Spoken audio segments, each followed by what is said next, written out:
이 시간 말씀은 마가복음 6장입니다.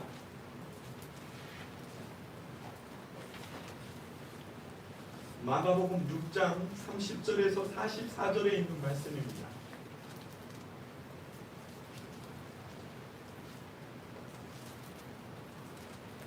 마가복음 6장 30절에서 44절에 있는 말씀 교독합니다. 사도들이 예수께 모여 자기들이 행한 것과 가르친 것을 낱낱이 고하니 이르시되 너희는 따로 한정한 곳에 가서 잠깐 쉬어라 하시니 이는 오하는 사람이 많아 음식 먹을 겨를도 없으니라.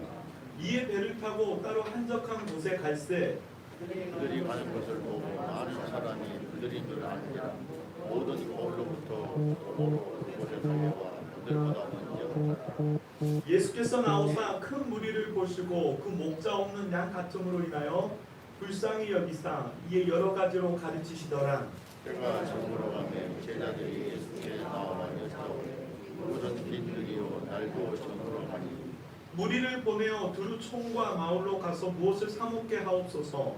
대답하여 이르시되 너희가 먹을 것을 주라 하시니 여짜오되 우리가 가서 200데나리온의 떡을 하나 옮기리이까. 이르시되 너희에게 떡 몇 개나 있는지 가서 보라 하시니 알아보고 이르되 떡 5개와 물고기 2마리가 있더이다 하거늘 제자들에게 명하사 그 모든 사람으로 떼를 지어 푸른 잔디 위에 앉게 하시니 때로 100명씩 또는 50명씩 앉은지라. 예수께서 떡 5개와 물고기 2마리를 하늘을 불러 축사하시고 떡을 떼어 제자들에게 주어 사람들에게 나누어 주게 하시고 또 물고기 2마리도 모든 사람에게 나누시니 다 배불리 먹고 남은 것과 물고기를 12바구니에 차게 거두었으니 같이 봉독합니다. 떡을 먹은 남자는 5,000명이었더라. 아멘.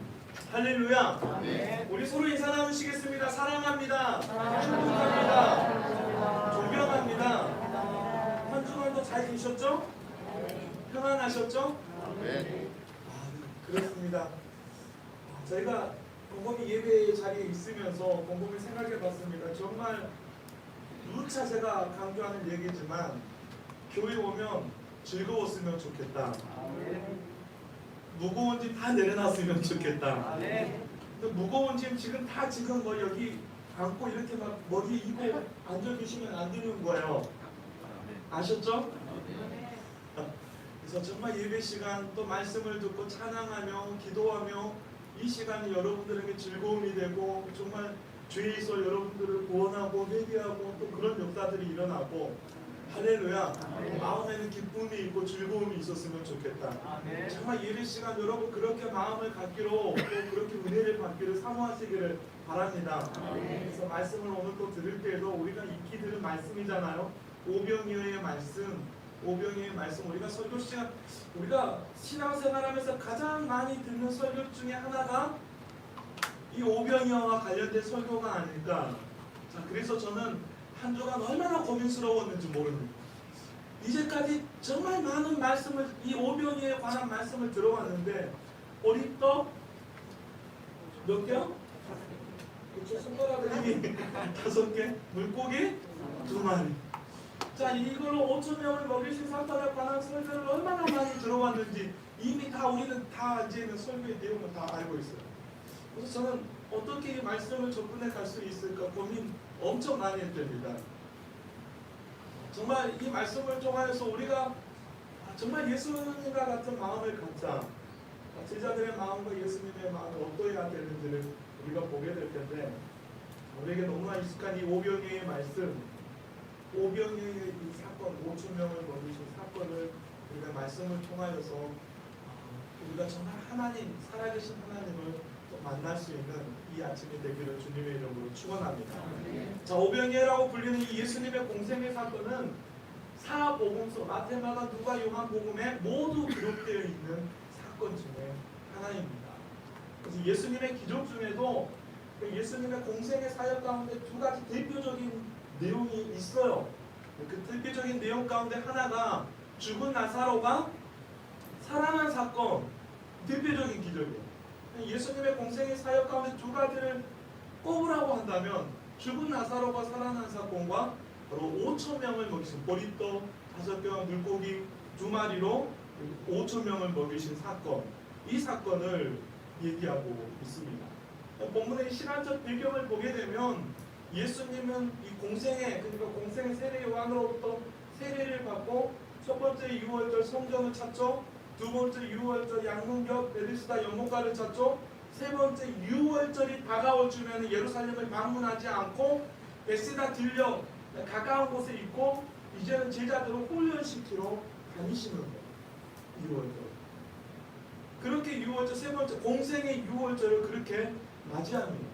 유월절이 가까운 시기다라고 우리가 볼 수 있는 것은 오병이어 사건은 세 번째 유월절이 가까운 시기라고 얘기를 하는 것은 요한복음을 근거로 하는 거예요. 요한복음 6장에 보게 되면 그때가 요한은 이 오병이어 사건을 회상하면서 그 베세다 들녘을 떠오르는 거예요. 떠올리면서 그때가 마침 유대인의 명절인 유월절이 가까운지라라고 회상하고 있었다는 거예요.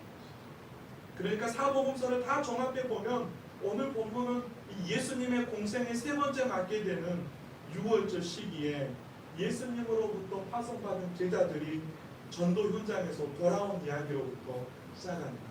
그래서 오늘 본문에 보게 되면 사도들이 예수께 모여 자기들이 행한 것과 가르친 것을 낱낱이 고하니 라고 얘기하는 것은 제자들이 다 흩어져서 복음을 전하고 돌아와서 그 사건, 우리가 복음을 전할 때 이런 일들이 있었습니다 라고 고하는 시기를 얘기하고 있다는 것이죠. 이미 예수님은 이 가버나움을 근거로 갈릴리 사역의 당신도 온 마을 곳곳에 다 돌아다니셨고, 그리고 많은 기적과 표적이 가버나움 안식일에 일어났던 것, 이방 땅에서 복음이 전하여졌던 것을 볼 수가 있습니다.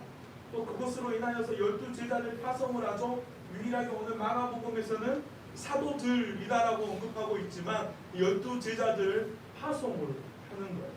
이제 그 갈릴리에서의 사역을 마치고 예수님께서 마지막 네 번째 유월절에는 운명하시기 때문에 세 번째 유월절에 제자들을 이제 보내시는 거예요. 파송하는 거예요. 이제 곧 예루살렘을 향해서 가시기 때문에 제자들에게 갈릴리 지역에서 어떻게 전도할 것인가, 어떤 말씀을 가르쳐야 될 것인가 훈련하고 계셨다는 것이죠.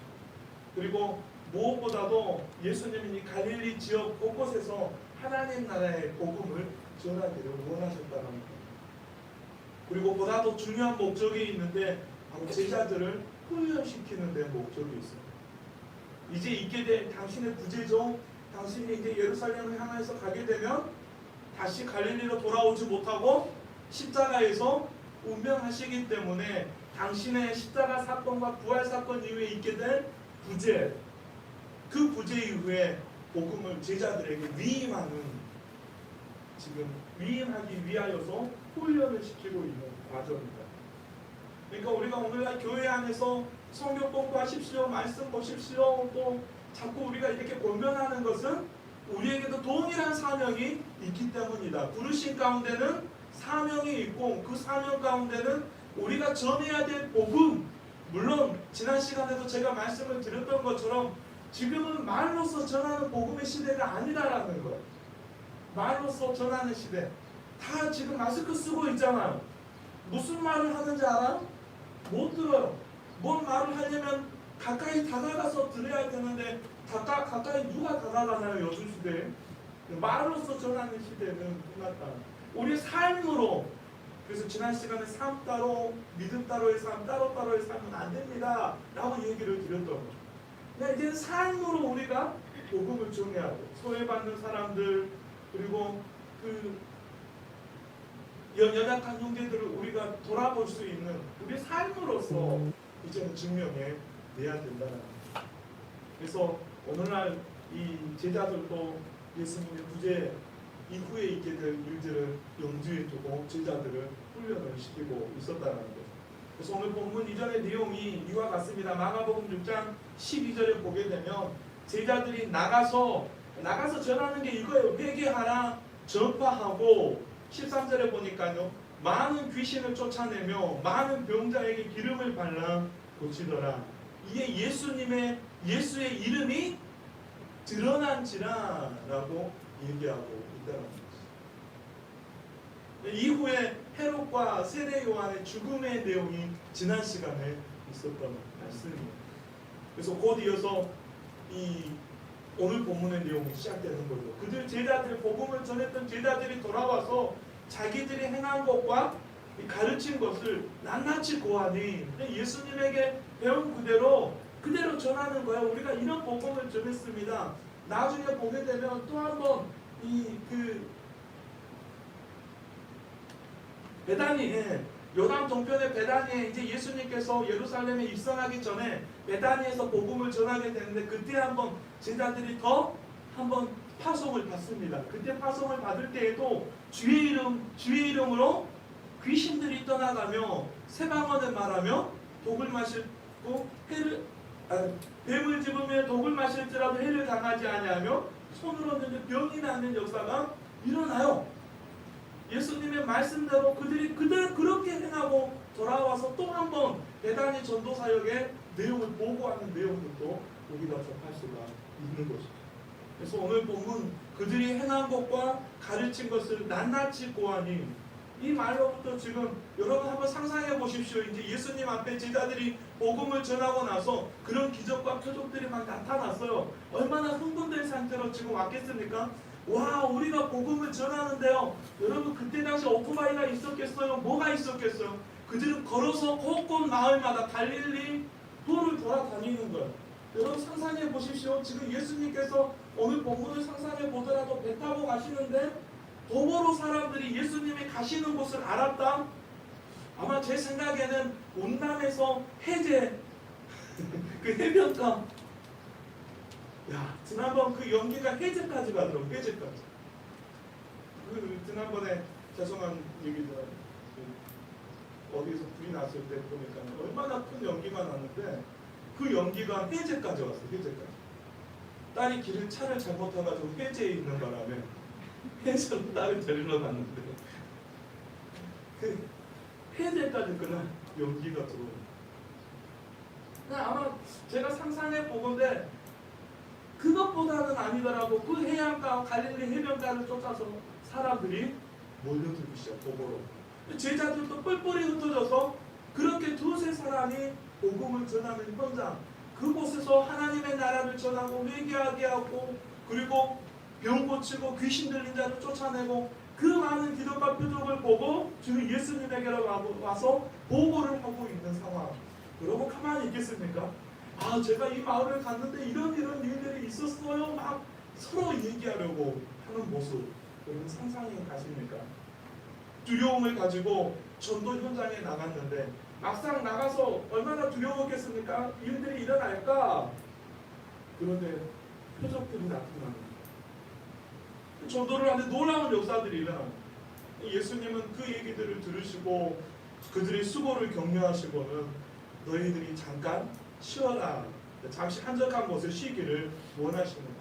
그래서 배를 타고 함께 한적한 곳을 찾아서 가시는 거예요. 그런데 사람들이 예수님과 제자들을 쉬게 내버려 두지 않습니다.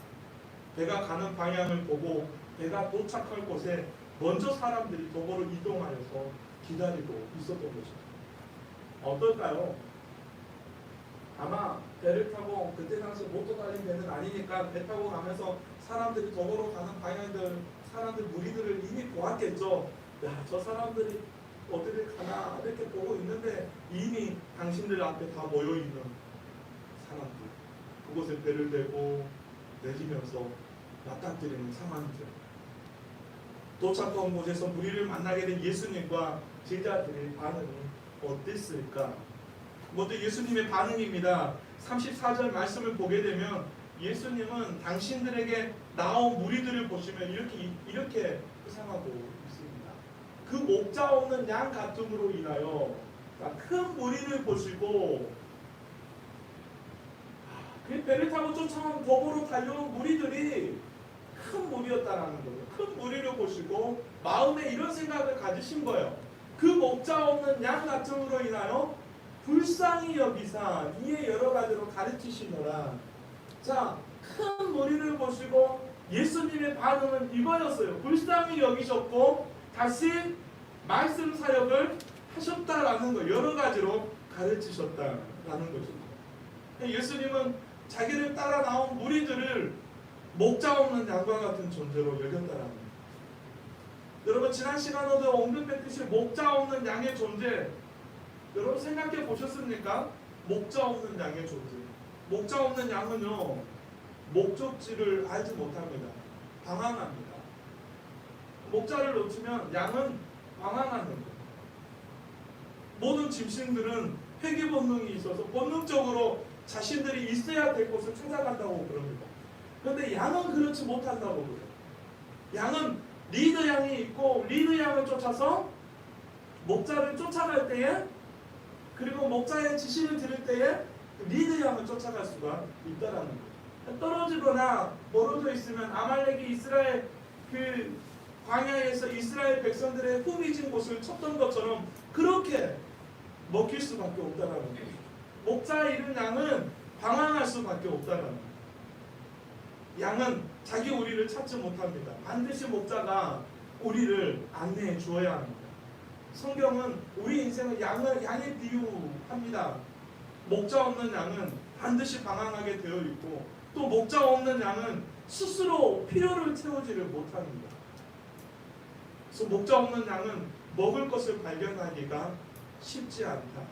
팔레스타인 땅의 여러분 물 귀한 지역 아닙니까? 그러한 곳에서 좋은 목자는 어디에 가야 좋은 꼴을 얻을 수 있고 좋은 물을 얻을 수 있고 쉴만한 물가가 있는지를 안다라는 거죠. 목자를 잃으면 알지 못하는 거예요. 세상에서의 수고 슬픔이라고 말씀을 드렸었죠. 그 수고와 슬픔으로 인생을 마무리합니다. 천국이 있는지도 몰라요. 제가 지난 한 주간 얼마나 고민했는지 몰라요. 어제도 우리 문조사님과 여러 가지 얘기를 나눴지만 정말 나는 가이드 역할을 잘하고 있는가? 정말 우리 성도들을 위해서 정말 하나님께로 잘 인도하고 있는가? 이곳이에요 라고 얘기하고 있는가? 우리가 정말 목회자라면 하나님 앞에서 진실하게 정직하게 우리가 살아내야 되지 않을까? 우리는 가이드 역할, 안내자 역할을 잘 해내고 있을까? 양은 목자를 잘 따라가야 꿀을 먹고 또 쉴만한 것을 얻을 수가 있습니다. 목자 없는 양에 또한 치명적인 위협은 위험에 노출되어 있다라는 거예요. 양은 사나운 맹수의 공격에 대하여서 아무런 방어 능력이 없습니다. 목자가 지켜주지 않으면 스스로 방어할 능력도 없는 거예요. 영적으로 사탄은 우리로 구원받지 못하게 하는 거예요. 마음이 점점 완악해지고 길가와 같고 돌밭과 같고 가시밭과 같은 그 마음들에게서는 열매를 기대할 수가 없는 거예요. 목자가 지켜주지 않으면 스스로 방어할 능력도 없습니다. 그런데 양은 목자만 있으면 가장 행복해요. 여러분 우리가 목자와 양의 그림 사파를 많이 보지 않습니까? 그 그림을 볼 때 양이 멀리 떨어져 있던가요? 아니요. 그 사파에 보게 되면 목자 근처의 양들이 조용히 풀을 뜯고 쉴만한 물가에서 쉬고 있는 모습들을 볼 수가 있는 거죠. 목자 없는 양은 비참하고 불쌍합니다. 예수님은 몰려든 군중들이 목자 없는 양과 같은 삶의 갈급함, 이 갈급함을 해결하지 못하고 위험에 노출되어 있는 것. 갈릴리를 향해서 복음을 전할 때 하나님의 가르치시는 복음은 그들이 알지 못하는 하나님의 나라였었습니다. 하나님의 나라가 어떤 것인가? 여러분 그때나 오늘이나 우리는 먹는 것, 마시는 것 때문에 수고하는 거예요. 그런데 이것 때문에 인생을 다 마무리해서는 안 된다. 이후에 분명히 하나님의 나라가 있다라는 것을 예수님은 가르쳐 주었다는 것이죠. 예수님은 몰려든 군중들이 그와 같이 목자 없는 양과 같이 살아가는 모습을 보며 긍휼히 여기셨고 그들의 아픔을 주님은 함께 느끼셨다. 이걸 공감이다라고 얘기해요. 공감. 함께 느꼈다. 예수님은 우리의 삶을 공감하고 계신다. 그래서 우리의 마음과 생각을 감찰하시는 하나님, 우리가 어떤 상황에 있는지, 지금 우리가 어떠한 공부함에 있는지 우리 주님은 아십니다.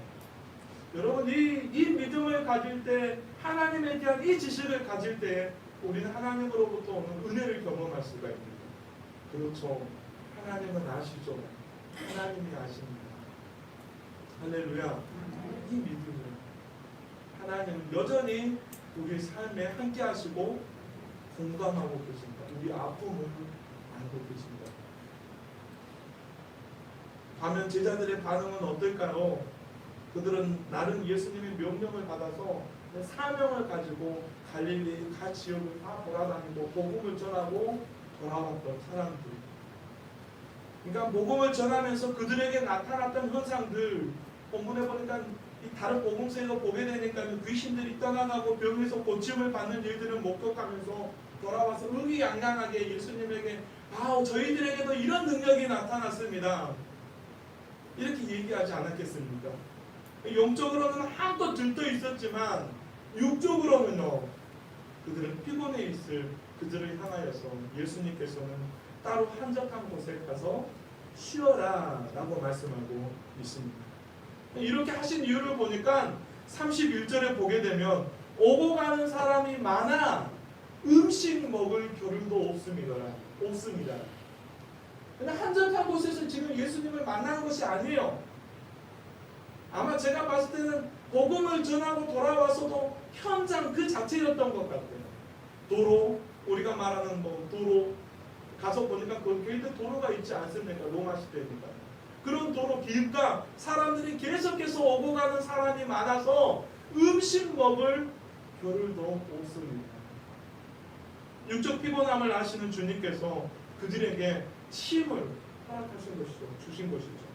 그래서 제자들은 예수님과 함께 배를 타고 한적한 곳으로 이동을 하는 중입니다.